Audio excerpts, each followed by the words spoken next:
అస్సలాముఅలైకుం. Happy women's day to all my dear ladies.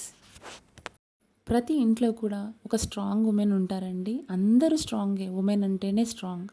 ఎందుకంటే ఒక్క మహిళ వచ్చేసి తన జీవితంలో మదర్గా, సిస్టర్గా, డాటర్గా అండ్ వైఫ్గా అన్ని రోల్స్ని చాలా బ్యాలెన్స్గా ప్లే చేస్తుందండి. అండ్ హౌస్ వైఫ్ అయితే మార్నింగ్ నుంచి నైట్ వరకు చిల్డ్రన్ కేర్ తీసుకుంటూ ఫ్యామిలీ రెస్పాన్సిబిలిటీస్ అన్నీ బాగా చూసుకుంటూ ఉంటారు. అండ్ జాబ్ చేసే వాళ్ళైతే చెప్పక్కర్లేదు. అటు ఇంటిని, ఇటు బయట వర్క్ని రెండిటిని చాలా పర్ఫెక్ట్గా బ్యాలెన్స్ చేస్తారు.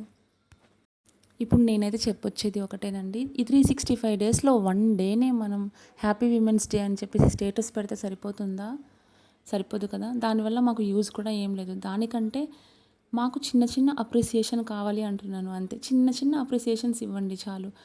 ఏదైనా కర్రీ చేసాము, అది మీరు తిన్నారు, నచ్చితే బాగుంది అని చెప్పండి చాలు. నచ్చకపోయినా బాగుంది అని చెప్పండి, చాలా హ్యాపీగా ఫీల్ అవుతాం కదా. ఇల్లు క్లీన్గా పెడతాము, బాగుంది అని చెప్పండి, చాలా హ్యాపీగా ఫీల్ అవుతాము. బయట వెళ్ళి అంతా వర్క్స్ చేస్తాము, బాగుంది అని చెప్పండి, అంతే చాలా హ్యాపీగా ఫీల్ అవుతాము. అంతేనండి. మేమైతే పెద్ద పెద్ద గిఫ్ట్స్ ఏమీ ఎక్స్పెక్ట్ చేయము. చిన్న చిన్న అప్రిసియేషన్కి చాలా హ్యాపీగా ఫీల్ అయిపోతాము. అలాంటి వాళ్ళమండి మేము. సో ప్లీజ్ ఇక నుంచి అయినా మారండి.